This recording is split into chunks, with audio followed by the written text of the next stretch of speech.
ओबीसीचा मंत्री 100% त्याच्यात.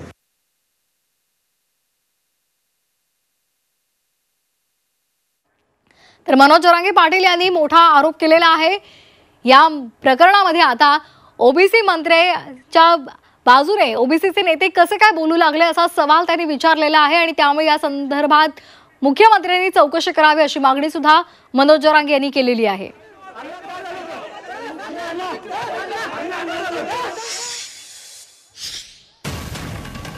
आणि आताची एक महत्त्वाची बातमी आपण पाहतोय. वाल्मिक कराडची चौकशी सुरू झालेली आहे.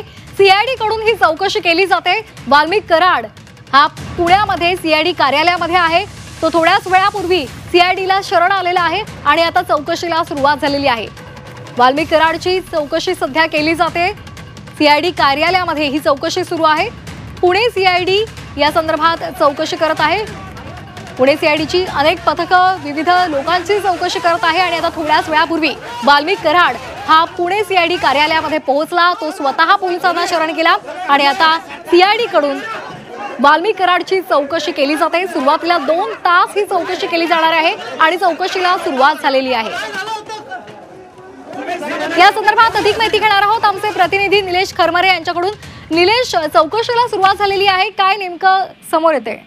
नक्कीच खरं तर ही चौकशी जी आहे ही काही टप्प्यांमध्ये असणार आहे. सुरुवातीचा जो टप्पा आहे तो 2 तासाचा असणार आहे आणि या सुरुवातीच्या टप्प्यामध्ये पूर्ण घटनाक्रम जो आहे तो त्याची माहिती ही जी आहे ती अधिकारी घेणार आहे. आणि आता या ठिकाणी आर्थिक गुन्हे शाखा आणि त्याचबरोबर ईडी याचे अधिकारी आहेत ते दाखल सुद्धा झालेले आहेत. कदाचित सीआयडी पोलिसांसोबत आर्थिक गुन्हा शाखा हे सुद्धा याबाबतचं जे आहे ते चौकशी करणार आहेत. मात्र आता या ठिकाणी सीआयडी ऑफिसचा जो दुसरा मजला आहे या ठिकाणी वाल्मिक कराड आहे त्याची आता या ठिकाणी चौकशी सुरू झालेली आहे आणि सोबतच सीआयडीचे अधिकारी आणि आर्थिक गुन्हे शाखेचे जे अधिकारी आहेत ते एकत्र बसून चौकशी करणार आहेत. आणि पहिल्या टप्प्यामध्ये पहिलं तर संपूर्ण घटनाक्रम आणि त्यांचे जे ट्रान्झॅक्शन झालेले आहेत त्याची चौकशी होणार आहेत आणि त्यानंतर त्यांना ज्यांनी साथ दिली किंवा या घटनेमध्ये कोण कोण आहेत त्यांची चौकशी अशी होणार आहे. एकूण जर बघितलं तर आता या सीआयडी पुण्यातील सीआयडी कार्यालयामध्ये आता वाल्मिक कराड आहे त्याची चौकशीला सुरुवात झालेली आहे. साधारण ही जी चौकशी आहे ही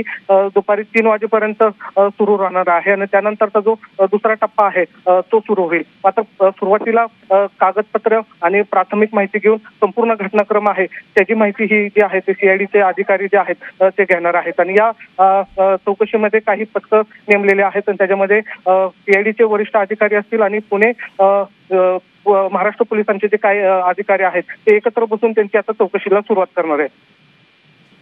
अगदी धन्यवाद आपण दिलेल्या माहितीसाठी. वेळोवेळी आम्ही आपल्याकडनं माहिती जाणून घेऊ.